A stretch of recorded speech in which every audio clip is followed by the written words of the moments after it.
Presiden Joko Widodo sedang rajin menebar bantuan sosial.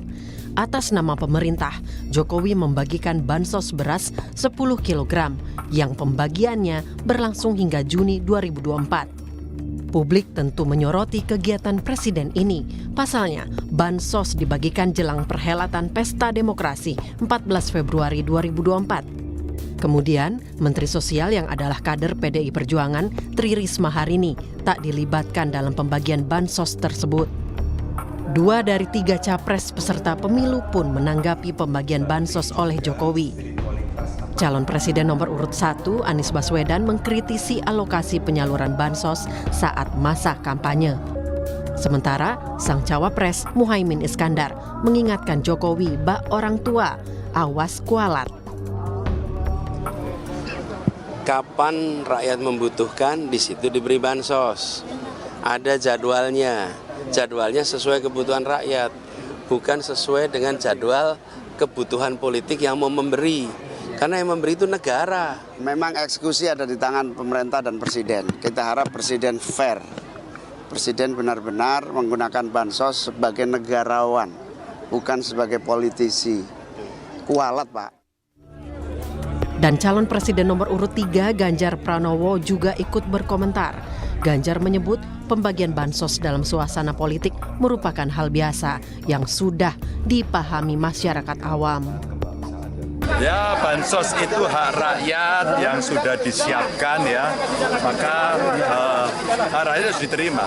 Bahwa dalam suasana politik banyak yang mempolitisasi ya biasa saja, tapi rakyat saya kira paham. Artinya potensi tinggi.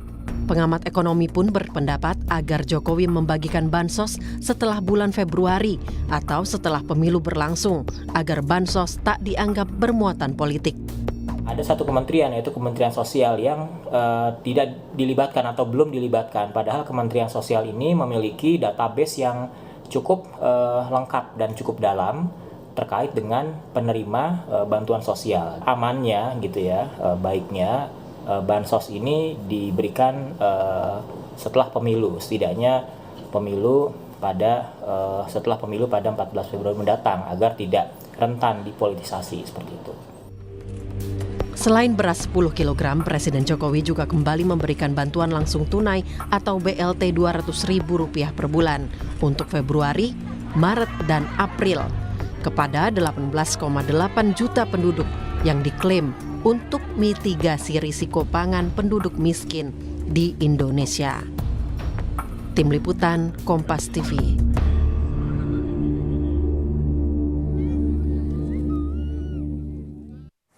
Ya, Saudara, Presiden Joko Widodo membagikan bansos jelang pemilu menuai beragam tanggapan. Ada yang mengkritik, ada pula yang menganggap ya biasa saja menjelang pemilu. Namun yang jadi pertanyaan besar adalah mengapa kemudian Menteri Sosial Tri Risma Harini tidak ikut serta bagi-bagi bantuan sosial? Benarkah pembagian bansos ini bukan terkait dengan Pilpres, namun demi mitigasi risiko pangan penduduk miskin? Kami akan membahasnya di studio. Sudah hadir juru bicara Timnas Anies Muhaimin. Sudah ada Bu Tata Ujiati. Assalamualaikum Bu Tata, apa kabar? Baik, sehat ya? Sehat-sehat. Ya, dan juga ada Guru Besar Komunikasi Politik dari UNAS. Sudah ada Prof. Lely Aryani. Selamat pagi, Assalamualaikum. Prof. Lely. Selamat pagi, waalaikumsalam. Dan juga yang hadir ke studio ada juru bicara TPN Ganjar Mahfud, sudah ada Mas Michael Sianipar. Selamat pagi, Assalamualaikum. Selamat pagi, Mbak Disti. Ya, dan melalui sambungan daring ada juru bicara TKN Prabowo Gibran, sudah ada Pak Saleh Daulay. Selamat pagi, Assalamualaikum, Bung Saleh. Waalaikumsalam warahmatullahi wabarakatuh. Sehat ya, apa kabar? Baik, alhamdulillah sehat, Mbak. Ya, ini pagi-pagi kita lagi membahas soal pembagian bantuan sosial yang dibagikan oleh pemerintah pusat. Dalam hal ini adalah Presiden Joko Widodo yang kemudian bisa dikatakan lagi tancap gas ini ya menjelang Pilpres 2024 yang kemudian 12 hari lagi. Saya langsung bertanya dulu deh ke Bu Tata ini dari Paslon 01. Tadi kenapa mengatakan kualat kalau dari paket berita yang sebelumnya? Kualat apabila memanfaatkan bansos yang sebenarnya adalah uang rakyat ya, untuk rakyat ya, yang membutuhkan, tetapi dipakai untuk kepentingan personal, kepentingan politik personal ya. Dan kita melihat memang pembagian bansos oleh Presiden Jokowi yang bansos BLT dan juga pangan pada bulan Februari ini memang banyak mengandung kejanggalan yang kemudian kita melihat ini syarat unsur politik. Apa yang janggal? Yang pertama, dikatakan bahwa itu adalah BLT untuk menanggulangi dampak dari El Nino. Nah, sementara BMKG sendiri mengatakan bahwa dampak El Nino ini diprediksi berakhir Januari atau awal Februari. Artinya ketika dampak El Nino itu sudah ada, kenapa kemudian memaksa digulirkan pada bulan Februari? Apalagi 3 bulan sekaligus. Anda melihat pembagian bansos ini syarat sekali dengan nuansa politis begitu menjelang Pilpres? Iya, syarat sekali dengan politisasi ya, untuk kepentingan 02 tentu saja, karena di 02 kan ada anaknya presiden. Dan kita melihat bahwa biasanya bansos itu tidak digulirkan di awal tahun. Karena pemerintah biasanya itu awal tahun itu uang belum masuk dari pajak. Di Pemprov DKI waktu itu kami juga punya pengalaman, biasanya bansos-bansos itu kalau di Januari Februari itu belum keluar. Biasanya gitu. di pertengahan? Biasanya setelah Maret. Setelah Maret. Ya. Jadi dengan adanya sekarang memaksa ada dana yang ada di bulan Februari ini kita pertanyakan kenapa. Yang pertama tadi tidak ada kedaruratan, kemudian yang kedua kenapa memaksakan, kemudian yang ketiga juga mengapa presiden sendiri harus membagikan kemana-mana dan terlihat ini di daerah-daerah yang memang jumlah pemilihnya banyak dan di mana 02 ini masih belum terlalu suaranya terlalu bagus seperti di Jawa Tengah dan Banten. Oke, Bung Saleh, tanggapan Anda soal ini? Ya, pertama begini, setiap perbuatan yang baik itu mesti harus didukung oleh siapapun, semua pihak harus mendorong. Nah, saya melihat bahwa pemberian bantuan sosial ini sebetulnya ini sangat dibutuhkan oleh masyarakat dalam situasi seperti sekarang, karena memang dari sisi ekonomi masyarakat di basis paling bawah ini kan belum stabil, apalagi setelah pasca pandemi masyarakat sedang berkonsolidasi untuk menaikkan kembali daya belinya dan juga ekonominya masing-masing. Nah, itu yang pertama. Yang kedua, bansos ini sudah ditetapkan oleh pemerintah sebelum 2024. Artinya perencanaannya itu sudah jauh hari. Ketika DPR itu berbicara dengan presiden ya terkait dengan APBN itu pembicaranya kan pada bulan Agustus tahun 2023. Dan itu sudah disahkan, semua partai politik ada di sana dan itu semuanya ikut menyetujui. Itu sesuai dengan keterangan dari Menteri Keuangan juga kemarin itu bahwa memang anggaran dari untuk bansos ini sudah disetujui oleh DPR dan tidak ada satu fraksi pun di DPR yang menolak ini. Dan saya kira ini indikasi yang sangat baik. Kemudian yang ketiga, soal keterlibatan Bu Risma. Ini perlu saya tegaskan bahwa Ibu Risma tetap terlibat dalam persoalan bansos. Kenapa? Karena semua data-data penerima bantuan sosial di Indonesia itu sumbernya hanya satu, yaitu yang disebut dengan DTKS, ya kan, data terpadu kesejahteraan sosial. Itu tidak dimiliki oleh Presiden Jokowi secara pribadi, tetapi itu dimiliki oleh Kementerian Sosial yang itu tentu pasti diambil datanya dari Kementerian Sosial. Ini artinya bahwa pemberian bantuan sosial itu bukan pribadi, tetapi memang didasarkan pada data-data yang ada. Misalnya katakan ada 18,8 juta tadi. Misalnya diberikan bantuan seperti itu. Pasti datanya dari Kementerian Sosial. Tapi begini Bung Saleh, kenapa kemudian Menteri Sosial ini tidak terlihat begitu, jarang terlihat di saat kemudian Presiden Joko Widodo ini tengah membagikan bantuan sosial pangan ataupun BLT, kalaupun memang datanya memang dari Kemensos, Bung Saleh? Ya, saya mau menjelaskan bahwa Bu Risma ini kegiatannya kan masih juga banyak. Saya persoalan apakah beliau bisa mendampingi presiden atau tidak, saya nggak tahu bagaimana mekanismenya. Ya di kabinetnya seperti apa ya. Tapi yang jelas Bu Risma itu juga membagi PKH. PKH itu diatur juga, ada jadwal pemberiannya. Dan itu ditangani langsung oleh Bu Risma. Termasuk ada juga sekarang ini di Kementerian Sosial pembangunan rumah tidak layak huni. Yang semuanya itu ditangani oleh Bu Risma. Nah itu berlangsung juga. Dan itu dikerjakan begitu. Dan saya kira data-datanya tetap pasti dari sana. Ada yang penting juga misalnya diketahui oleh kita semua bahwa ada BPJS Kesehatan gratis, ada beasiswa misalnya yang dikelola oleh Kementerian Pendidikan. Kalau yang BPJS Kesehatan gratis itu jumlah yang menerima itu adalah 96,8 juta orang dan anggarannya adalah 46 triliun. Saya kebetulan di Komisi 9 dan saya tahu persis bahwa kita semua menyetujui. Nggak pernah ada kita interupsi ya terkait dengan bantuan-bantuan sosial yang diberikan oleh pemerintah kepada masyarakat kecil. Karena kita tahu masyarakat kecil itu dapat apa ya selain daripada bantuan-bantuan yang seperti ini. Tapi kalau kata Bu Tata tadi tidak ada kedaruratan seurgensi yang pada saat COVID begitu. Kenapa kemudian terkesan begitu ditancap gas begitu sebelum Pilpres 2024 ini, Bung Saleh? Kalau soal kedaruratan itu kan subjektif penilaiannya. Kalau yang objektif adalah jadwal memang yang sudah ditetapkan oleh DPR dan pemerintah. Dan dalam konteks ini pemerintah dan DPR sama-sama menyetujui. Nah, kalau misalnya mau mengkritisasi yang hal begini, saya kira itu dilakukan di DPR. Sekarang lagi ada masa sidang. Bisa dipanggil menterinya, bisa dipanggil dengan instansi-instansi terkait dengan itu. Nah, di situ dilakukan koreksi jika memang dinilai salah gitu loh. Jadi ini kan tidak, ya teriaknya di luar. Ya kan di luar gelanggang yang semestinya memang ada gitu. Dan gini satu lagi yang soal subjektif ini, saya katakan begini, coba ditanya rakyat dulu sekarang, ya rakyat yang memang ada dalam daftar DTKS itu, menurut mereka ini sudah tepat apa tidak waktu memberikannya?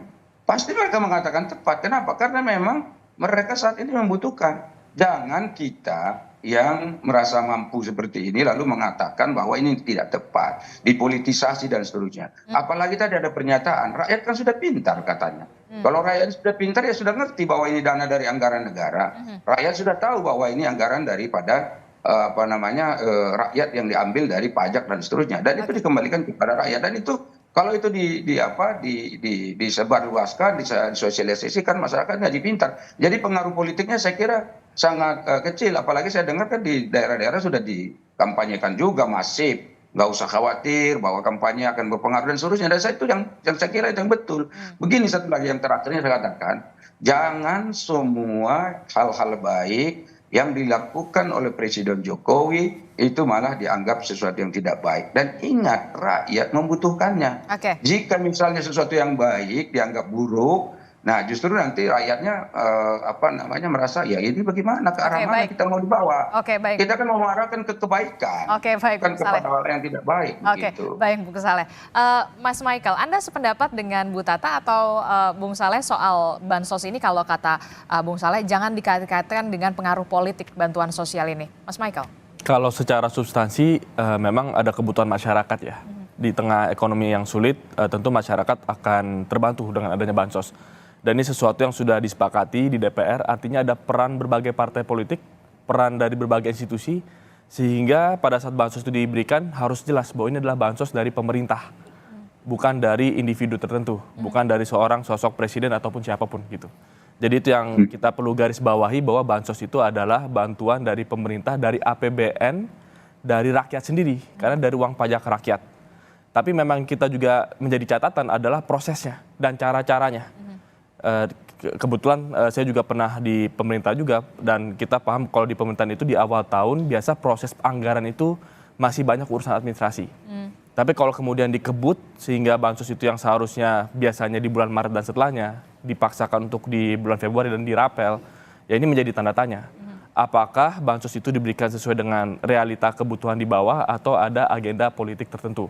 Nah ini yang harus bisa dijawab. Nah terkait dengan data, kami juga dapat informasi bahwa data yang digunakan bukan sekedar data dari Kementerian Sosial, tapi juga dari Kemenko Perekonomian. Karena memang sepertinya ada yang tidak clear di kabinet terkait dengan pembagian tugas. Siapa mengerjakan apa, sehingga campur aduk. Bahkan informasi yang beredar juga ada protes sebenarnya dari Ibu Menteri Keuangan terkait dengan anggaran yang digelontorkan di awal tahun ini untuk besar-besaran untuk bansos.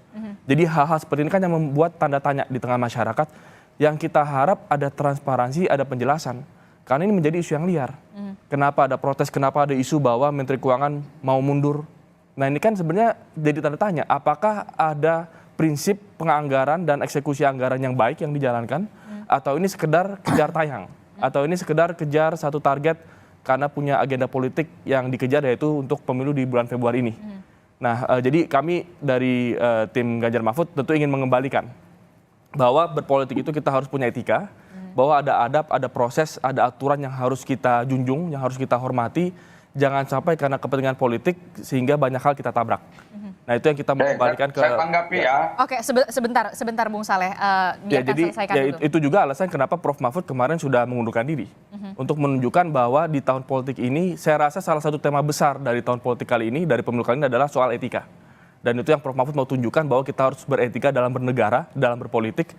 Sehingga terkait dengan program-program pemerintah, jangan sampai itu dimanfaatkan untuk kepentingan politik. Kita harus kembalikan institusi negara sebagai lembaga yang netral, lembaga yang memang dari rakyat untuk rakyat. Oke, Bung Saleh, silahkan. Ya, pertama begini, saya kira ini tudingan yang cukup serius ya yang dilakukan oleh Pak Mikael ini. Jadi gini, kalau ada dugaan penyelewengan dalam proses penetapan bansos tersebut dan juga proses penganggarannya, saya kira itu bisa ditindaklanjuti di DPR gitu. Di DPR itu ada anggota DPR RI dari PDI Perjuangan pemenang pemilu. Ada di sana Nasdem, ada PKB, ada P3 yang bukan ada di 02. Dan saya kira ini sangat serius misalnya kalau ada tuduhan seperti ini. Katanya ada dugaan, ya kan, penyelewengan dan segala macam. Saya kira itu yang perlu dibuktikan sehingga nanti rakyat yang sangat berharap bantuan ini jangan sampai justru dipolitisasi, mereka nggak dapat dari bansos ini, disuruh tunda dan seterusnya. Kemudian apakah ini tiba-tiba pas menjelang pemilu? Saya kira enggak kan. Di awal saya sudah katakan, ini sudah dibicarakan jauh-jauh hari sejak bulan Agustus tahun 2023. Bahkan jadwalnya itu sudah ada. Nah jadi misalnya kalau dikatakan apa mesti sekarang? Ya karena memang sudah dijadwalkan. Kalau dikatakan kenapa ada duitnya sekarang? Kalau yang urusan seperti soal duit dan lain sebagainya itu kan urusannya pemerintah. Kemudian di sana ada Kementerian Keuangan yang memang sudah mengalokasikan jauh hari terkait dengan ini. Nah kemudian begini loh, jadi kita jangan langsung ngomong ini ada asumsi, ada dugaan, ya kan? Yang salah itu sebetulnya bukan bansosnya, Bapak Ibu Saudara. Yang salah bukan bansosnya, bukan pemberian bansos. Yang salah adalah kalau bansos dikorupsi. Saya tanya, siapa yang mengkorupsi dana bansos? Coba dicek. Kalau dana bansosnya sampai ke rakyat itu yang penting, itu yang bagus. Jangan disalahkan.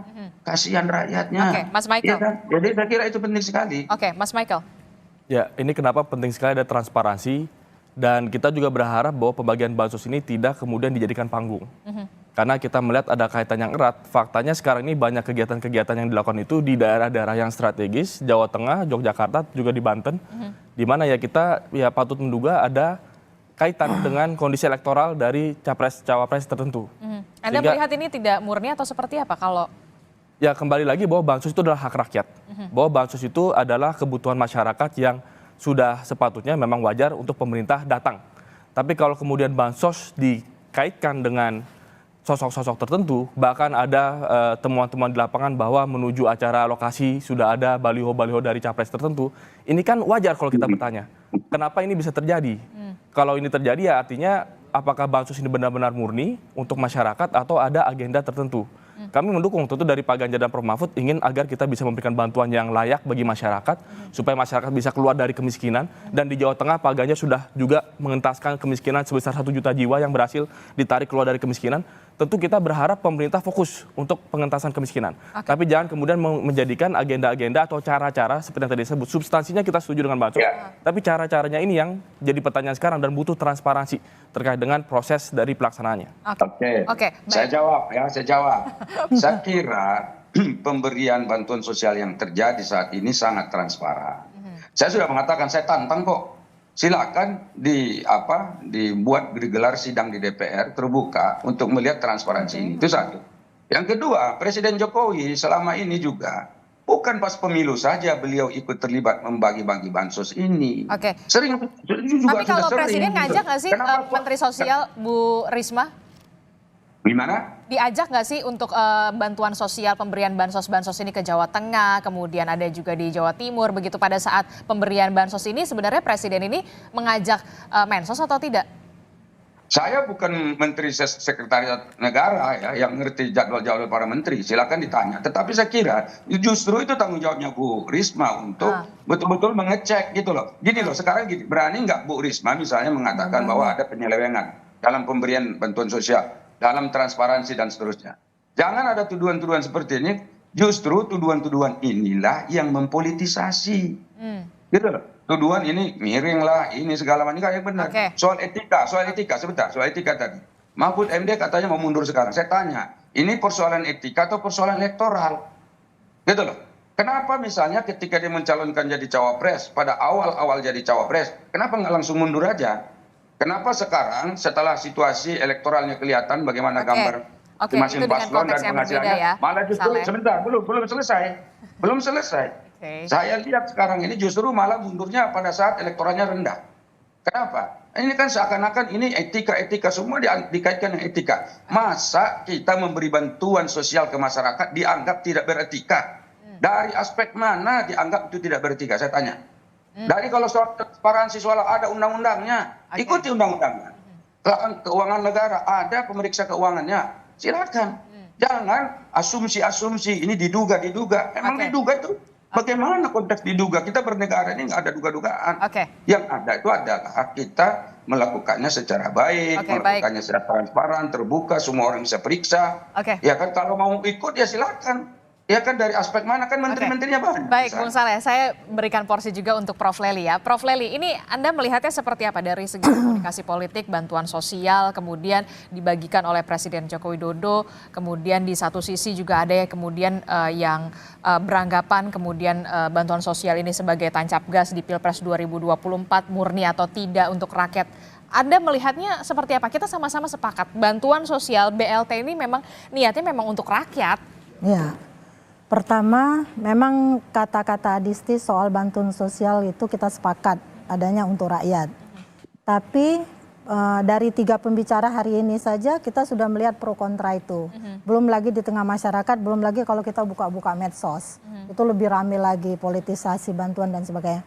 Sebenarnya apa yang terjadi hari ini tentang bantuan sosial itu sudah disiapkan dalam teorinya.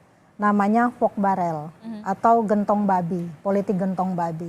Politik gentong babi ini menyatakan bahwa ini ada upaya politik distribusi yang dilakukan dengan menggunakan kebijakan yang populis. Jadi kebijakan populis itu dengan cara misalnya seseorang itu, si tokoh itu menjadi dewa penyelamat yang menyelamatkan kondisi rakyat melalui hibah, bantuan, termasuk bansos lah seperti itu ya.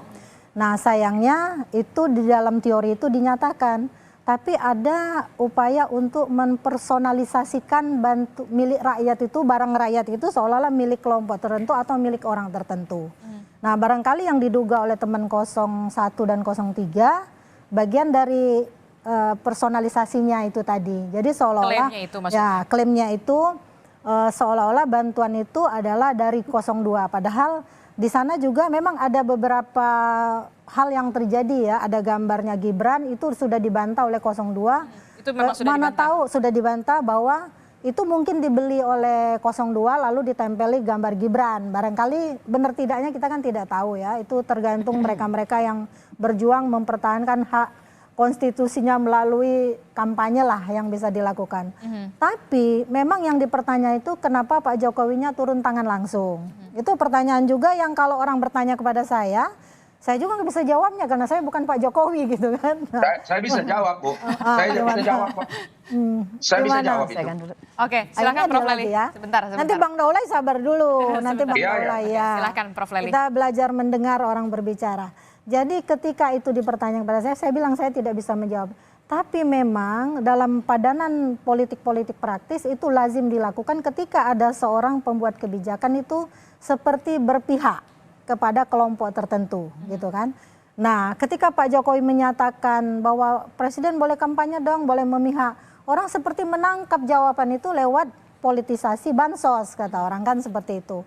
Kalau saya melihatnya karena semua ada di teori dan bisa dilakukan.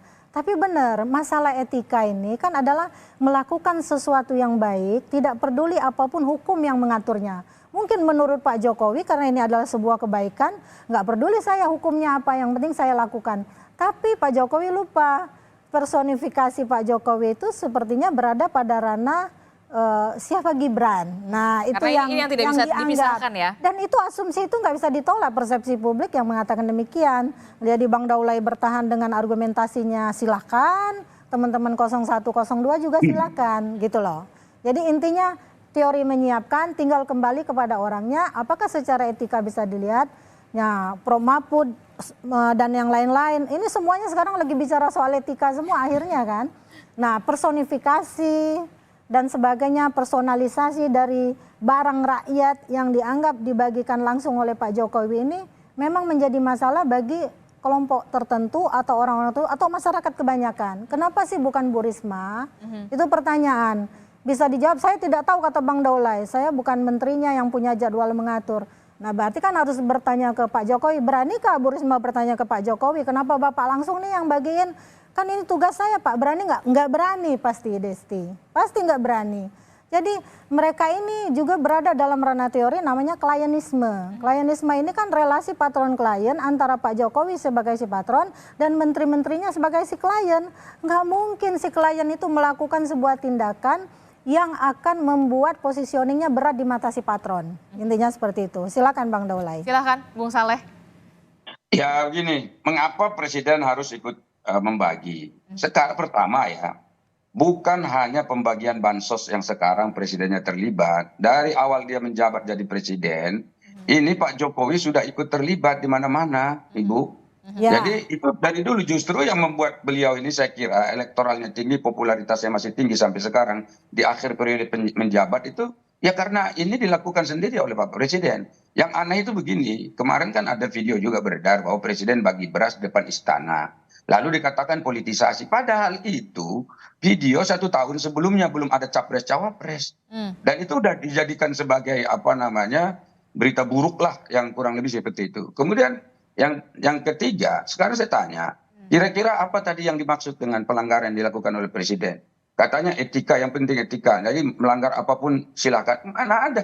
Kalau ada memang tuduhan terhadap pelanggaran hukum yang dilakukan oleh Presiden, itu tuduhan yang sangat serius. Kemudian yang keempat, kalau misalnya ini mau dikoreksi, saya sudah tantang tadi kan saya katakan, masing-masing paslon ini masih punya anggota DPR RI. Silakan. Jadi yang katanya tadi Bu Risma pasti nggak bisa bicara. Kenapa nggak bisa? Melalui DPR kan bisa. Ada partai-partai. Silakan dibahas, dipanggil. Ya dipanggil instansi terkaitnya ditanya. Dan di sana itu pasti insya Allah saya yakin itu akan terbuka. Jadi jangan misalnya terlalu misalnya dipojokkan juga ini apa 02 dan 02. Dalam konteks pembagian bansos itu nggak ada misalnya mengambil katakanlah tim-tim sukses pada ikut di belakangnya Pak Jokowi. Nggak ada. Jadi yang ada itu memang pembagian dan kita pun sebetulnya kenapa seakan-akan kami ini 02 merasa membela ya. Karena memang kita merasa bahwa program ini sudah bagus, sudah baik dan layak dilanjutkan. Nah kami sebagai pasangan calon yang sudah berjanji berikhtiar nanti kalau terpilih insya Allah akan melanjutkan program-program bansos seperti ini. Dan itu selalu dibahas pada saat kampanye juga ya. Ya Bung Saleh Daulay ya. Ya, gimana? Dan itu selalu kemudian diutarakan juga pada saat kampanye-kampanye di paslon 02 ya? Sebelum gini loh, sebelum presiden capres Prabowo Gibran bersatu, Prabowo itu sudah mengatakan akan melanjutkan capaian-capaian yang didapatkan oleh Presiden Jokowi. Program-program baik, yang terbaik yang dilakukan oleh Presiden Jokowi akan dilanjutkan dan seterusnya. Jadi ini sebelum resmi menjadi pasangan capres-cawapres ini sudah ada statement seperti ini. Lalu kebetulan sekali Gibran jadi cawapres. Nah inilah yang melebar sebetulnya persoalan ini. Masuklah persoalan etika, masuk persoalan bansos, masuk persoalan. Jadi semua yang dilakukan yang baik oleh Jokowi itu jadi dianggap buruk gitu loh. Ini sebetulnya yang mempolitisasi siapa?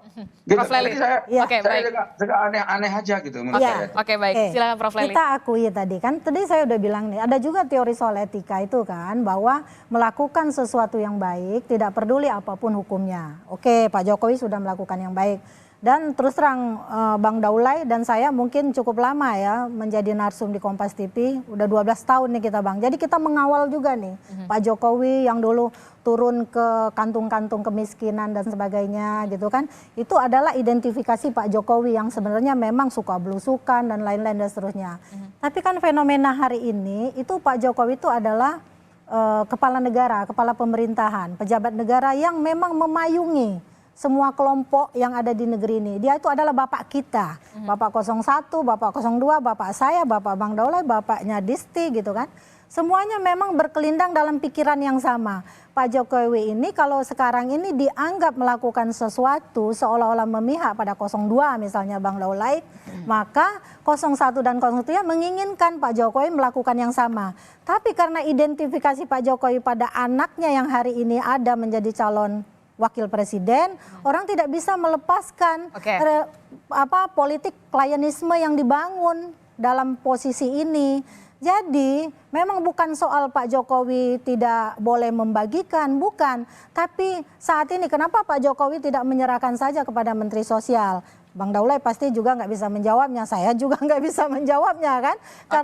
Karena ada tuduhan Pak Jokowi kalau bagi identifikasinya kepada 02 nih, bukan kepada 01 dan 3 juga, padahal itu adalah barang publik yang notabene adalah milik semua rakyat Indonesia. Itu rasa-rasanya seperti itu. Karena ini memang program pemerintah ya. Iya, yang dan harus dibagi. Nah iya, Nah ini pertanyaan saya selanjutnya, siapa yang diuntungkan dan juga siapa yang dirugikan? Jangan dijawab dulu, Prof. Lely dan juga paslon 01, 02 dan juga 03, kita jeda dulu.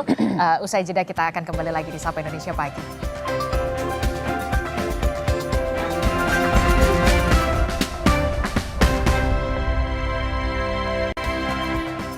Terima kasih Anda masih bersama kami di Sapa Indonesia Pagi. Saudara, kita masih membahas soal bantuan sosial yang dibagikan oleh Presiden Joko Widodo. Bahkan kemudian ini yang kemudian menjadi disorot adalah di tengah masa kampanye Pilpres 2024 yang sudah mencapai injury time begitulah ya. Kita masih membahasnya dengan tim sukses dari paslon 01, kemudian 02 dan juga 03 dan juga ada Prof. Lely. Saya ke Bu Tata dulu.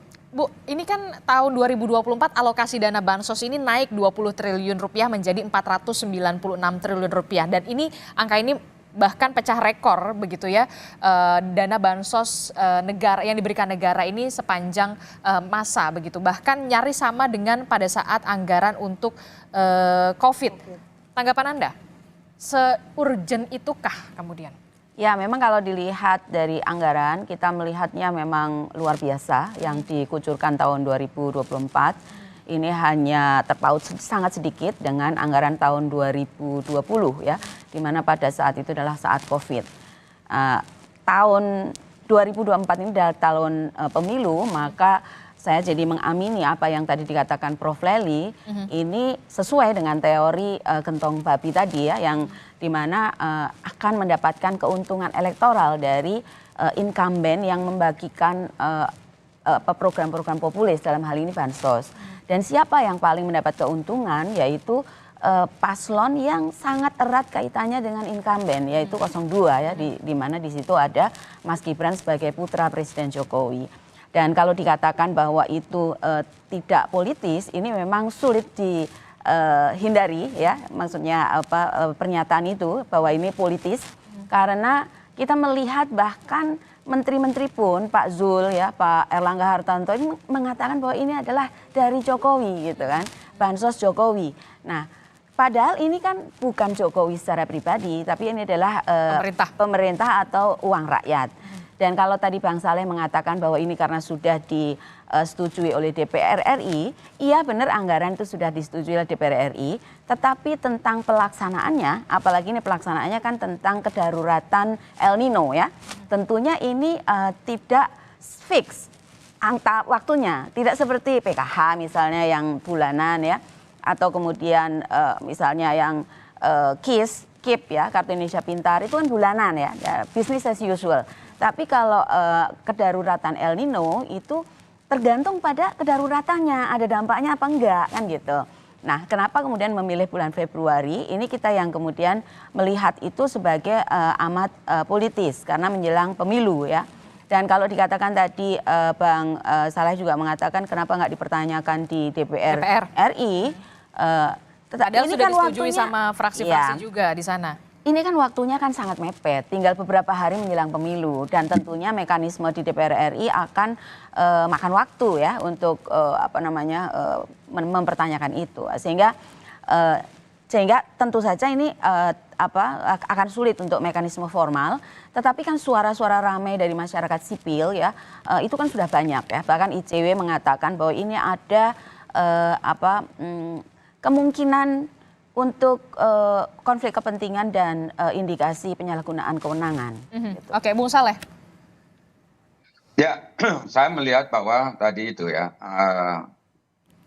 yang pemberian bantuan sosial seperti ini memang sudah sesuai mekanisme aturan perundang-undangan, termasuk penganggaran. Jadi katakan kalau tadi yang disorot itu adalah anggarannya. Nah, saya mau menjelaskan juga bahwa anggaran bansos pada masa COVID itu jauh lebih banyak. Jangan dilihat bansosnya, tapi lihat anggaran untuk mengobati orang yang sakit. Jadi seluruh orang sakit karena COVID pada masa COVID itu ditanggung oleh negara. Dan itu uangnya tentu dari dana kesejahteraan sosial.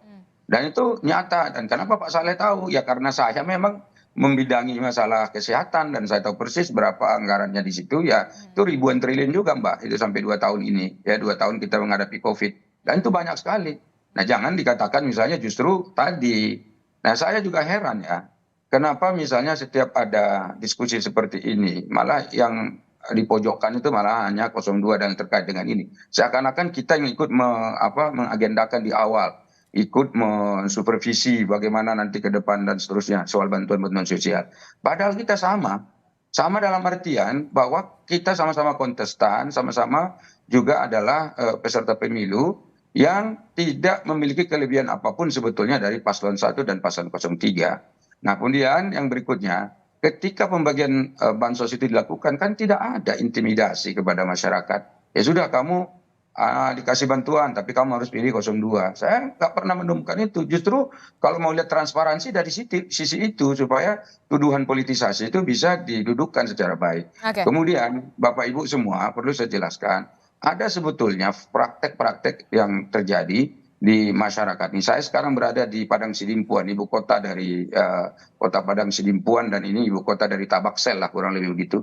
Dan saya tahu persis bahwa politisasi yang dilakukan itu bukan hanya oleh paslon 02, tapi juga oleh partai-partai lain. Katakan misalnya ada dana desa. Dana desa itu Pak nggak dicairkan sebelum, nanti pasti akan dicairkan setelah pemilu.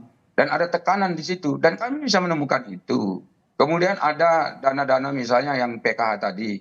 Itu bukan hanya partai 02, tapi partai yang lain pun saya dengar itu ada yang mempolitisasi dengan cara ya menemui para penerima ya KPM-nya ya keluarga penerima manfaatnya dikumpulin lalu di situ dijelaskan ini bantuan dari saya, kurang lebih begitu. Nah kalau misalnya Anda tidak memilih saya lagi, ini nanti bantuan akan dipotong. Nah, itu ada bukti. Saya sekarang ini sebetulnya lagi mencari bukti-bukti konkretnya, tapi saksi sudah banyak yang bicara ke saya. Nah ini bukan 02, ya kan saya sendiri Bapak Ibu, Saudara, saya ini mengurus BPJS Kesehatan ini sudah 7 tahun Bapak Ibu. Tapi sampai sekarang saya tidak bisa mengusulkan penambahan anggota kepesertaan BPJS Kesehatan. Bahkan 1 atau 2 orang miskin sekalipun saya nggak bisa. Kenapa? Karena datanya dari pusat. Datanya itu memang dari DTKS itu. Jadi saya kira ini sudah sangat terbuka sekali. Nggak bisa. Kalau mau coba aja dulu, masukin dulu. Bisa nggak usulin sendiri. Nah, untuk bantuan PKH dan juga bantuan misalnya katakan BPJS Kesehatan. Baik. Kita nerima aja. Baik, kemudian begini, satu lagi. Ini kenapa kok Presiden Jokowi ikut dan seterusnya? Kan beliau itu adalah pimpinan eksekutif. Dia penanggung jawab dari semua ini gitu loh. Jadi wajar saja jika beliau ikut dan bukan sekarang saja. Bang Daulay. Dan terus-terusan kok. Terus-terusan gitu loh. Baik, kita berikan waktu juga porsi yang sama juga ke paslon 03. Silahkan Mas Michael. Ya, justru tadi yang disebutkan oleh Bang Saleh ini menunjukkan bahwa penting sekali supaya negara ini bisa bersikap netral dari atas sampai bawah. Itu kenapa kita perlu teladan, perlu contoh. Jangan sampai ada statement-statement seolah ingin memihak kepada calon tertentu dan juga banyak gestur-gestur yang diberikan, tampil di publik, tempat-tempat yang dikunjungi yang mengindikasikan ada arah dukungan yang cukup clear dan banyak diartikan di bawah. Faktanya adalah banyak pihak di bawah sudah mengartikan ada dukungan yang jelas diberikan dan juga disokong oleh negara kepada salah satu calon yang sedang bertarung. Yang menurut kami ini menjadi contoh yang tidak baik dan ini bertentangan dengan etika dan adab dalam berpolitik dalam negara yang sehat. Jadi ini yang kita mau kedepankan, termasuk kaitan dengan bansos. Bansos sekali lagi adalah program pemerintah. Bansos itu adalah satu kebutuhan masyarakat yang dibahas di DPR betul disetujui oleh berbagai partai politik karena ada kebutuhan di masyarakat. Tapi kemudian cara kita menyalurkan bansos ini yang harus jelas, harus tegas bahwa bansos ini adalah dari pemerintah, bukan dari pihak tertentu. Jangan sampai memunculkan narasi-narasi seperti itu. Yang pertama kali munculin narasi seperti itu siapa? Di berbagai forum publik. Ada menteri-menteri yang bilang ini bansos dari presiden, dari mana, kemudian dikait-kaitkan dengan performa dari capres tertentu. Ini yang menurut kami jadi sangat mengkhawatirkan bagi publik dan juga bagi kami sebagai sesama calon yang bertanding. Jangan sampai ada kedekatan yang ditunjukkan di tahun politik. Kita tahu kok ini tahun politik, apapun langkah pasti bisa disalahartikan. Kalau kita sudah tahu ini tahun politik dan bisa misrepresentasi, bisa disalahartikan, ya kemudian jangan melakukan gestur-gestur yang jelas-jelas jadi bisa disalahartikan. Karena begitu sensitif sekali ya. Karena lagi sensitif, betul. Dan saya juga tadi perlu menanggapi statement dari Bang Saleh terkait dengan mundurnya Prof. Mahfud. Prof. Mahfud sebenarnya sudah mau mundur lebih awal. Tapi Prof. Mahfud punya rasa tanggung jawab untuk bisa menyelesaikan tugas-tugasnya dulu, baru mengajukan pengunduran diri. Apalagi di tengah situasi di mana banyak statement-statement dari pejabat-pejabat yang menunjukkan ketidaknetralan dari institusi pemerintah. Itu kenapa pada saat Prof. Mahfud mundur, menyatakan bahwa ada satu etika, ada satu adab kenetralitas yang perlu dijunjung.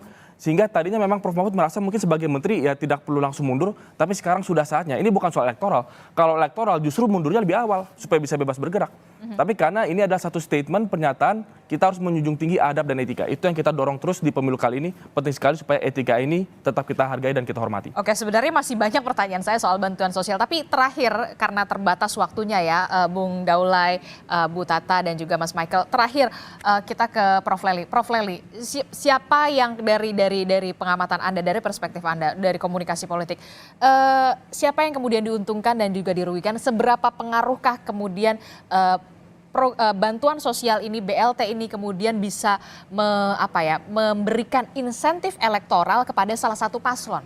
Oke, kalau sampai sejauh ini dengan bising-bising komunikasi politik yang terjadi, yang diuntungkan, yang dirugikan Pak Jokowi. Mengapa demikian? Jangan lupa bahwa ketika Pak Jokowi membagikan itu ada narasi dari pembantu yang kebetulan mengiringi mengatakan coba lihatlah ini bantuan dari Pak Jokowi. Narasi itu ada ya, lihatlah bagaimana dia dan sebagainya. Nah, dalam hal ini termasuk ketika Pak Jokowi memberikan bantuan itu, kenapa khusus lebih banyak di Jawa Tengah? Jadi ada kecemburuan sosial. Ini teman-teman dari Sumatera, para relawan, para aktivis tuh nanya sama saya, Bu Lely bantu dong, bilangin ke Pak Jokowi kami lagi kena musibah nih, banjir, katanya tanah longsor.